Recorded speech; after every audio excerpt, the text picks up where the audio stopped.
કલ્યાણકારી દેવ અને નાગ દેવતાના સ્વરૂપમાં પૂજાતા ગોગા મહારાજ ભક્તોની રક્ષા કરનારા દેવ તરીકે માનવામાં આવે છે। તો ભક્તિ સંદેશમાં આજે અમે આપને દર્શન કરાવીશું મહેસાણાના જમનાપુર ગામે બિરાજમાન આશરે 700 વર્ષ પૌરાણિક ગોગા મહારાજના પવિત્ર ધામના, કે જ્યાં ગોગા મહારાજ પોતાના ઘોડા સાથે પ્રગટ થયા હતા તેવી અખંડ આસ્થા જોડાયેલી છે। તો આ ધામમાં ગોગા મહારાજની પ્રાચીન મૂર્તિ સાથે નાગ દેવતા પણ સાક્ષાત બિરાજમાન છે અને ભક્તો માને છે કે અહીં દર્શન કરવાથી સર્પદંશથી રક્ષા મળે છે અને તમામ મનોકામના પૂર્ણ થાય છે। તો આવો કરીએ જમનાપુરના આ પવિત્ર ગોગા મહારાજ ધામના દિવ્ય દર્શન।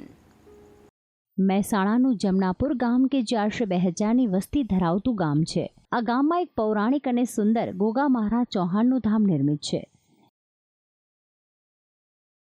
એક માન્યતા પ્રમાણે આશરે 700 વર્ષ પૂર્વે શ્રી કાશીરાજ મહારાજ કે જે કાશીથી જમનાપુર ગામે આવ્યા હતા અને કઠોર તપ દ્વારા તેમણે ગોગા મહારાજનું સ્મરણ કર્યું અને તેમની સામે ગોગા મહારાજ પોતાના ઘોડા સાથે પ્રગટ થયા હતા અને તે સમયથી ગોગા મહારાજ આ પવિત્ર ભૂમિ પર જ બિરાજિત થઈ ગયા હતા। આ પવિત્ર ભૂમિ પર ગોગા મહારાજની 700 વર્ષ જૂની મૂર્તિના દર્શન થાય છે। તો સાથે નાગ દેવતા પણ પોતાના ભક્તોની સુરક્ષા કરતા હોય તે રીતે સાક્ષાત બિરાજિત છે। સાથે આ ધામમાં આપને એક નાગનો રાફડો પણ જોવા મળશે, જ્યાં સમયાંતરે પોતાના ભક્તોને નાગ દેવતા દર્શન આપ્યાની છે માન્યતા। જમનાપુરનો ગોગો તરીકે પ્રસિદ્ધ થયેલું આ સ્થળ ગુજરાતનું સૌપ્રથમ ગોગા મહારાજનું ધામ હોવાની પણ માન્યતા છે, જેથી ગુજરાતમાં જ્યાં પણ ગોગા મહારાજનું મંદિર બનાવવામાં આવ્યું છે તે દરેક સ્થળે અહીંથી જ્યોત લઈ જવામાં આવી છે। આ ગામનું મંદિર બહુ પુરાતન અને ભવ્ય છે। અહીંયા આજુબાજુની પબ્લિકના 25-30 ગામોના લોકો દર પૂનમે દર્શને આવે છે અને મહાપ્રસાદીનો લાભ લે છે અને દરેક ધન્યતા અનુભવે છે। આ પૂજારી તરીકે હું સેવા પૂજા કરું છું। સવારની આરતી બાપાની 5 ને 20નો ટાઈમ રાખેલ છે, પછી 12:15 બાપાની થાળ પૂજા થાય છે અને સાંજના 4 વાગે પખાલ પૂજા થાય છે અને સાંજે સંધ્યા ટાણે બાપાની મંગળા આરતી થાય છે અને પછી બાપાને પોઢણ આરતી 9:15નો ટાઈમ રાખેલ છે।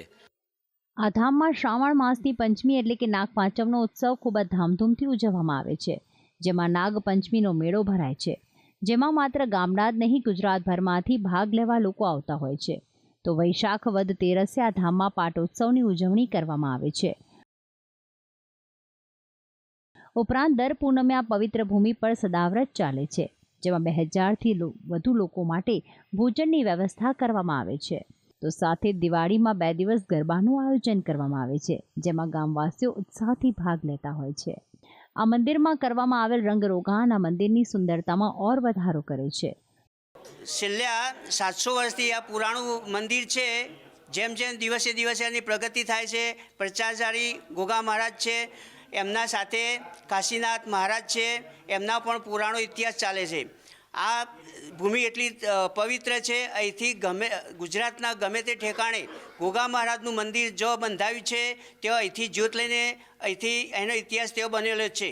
મેઇન સ્થળ અમારું અહીંયા 700 વર્ષ જૂનું પુરાણું એ જ મેઇન સ્થળ છે અને જો વસ્યા છે ગોગા મહારાજ તે જમનાપુરના ગોગા મહારાજ તરીકે પૂજાય છે। આ જે સ્થાન છે આપણી, હું વૈદિક રીતે વાત કરું તો આપણી વૈદિક પરંપરા સનાતન ધર્મની અંદર વૃક્ષની પણ પૂજા છે, ગાયની પૂજા છે, પીપળાની પૂજા છે, વડની પૂજા છે, એમાં સર્પની પૂજા છે, પણ આ સામાન્ય નથી। આ જે જગ્યા છે, આ સ્થાન છે એ સામાન્ય નથી, પરંતુ આ જે રાફડો છે 9 કુલના જે સર્પો અનંતમ વાસુકે શેષમ પદ્મનાભમ કમલમ શંખપાલમ કર્કોટકમ કાલિયમ તક્ષકમ તથા 9 નાગોના નામ છે, એ 9 નાગોનો સર્વોપરી હોય તો એ આ ગોગ ચૌહાણ કહેવાય છે। આ એકલા ગોગ મહારાજ નથી કહેવાતા બેન, આને ગોગ ચૌહાણની એક ઓળખ પણ છે। આ ધામમાં નીલકંઠ મહાદેવ અને માતા પાર્વતીના પણ દર્શન થાય છે।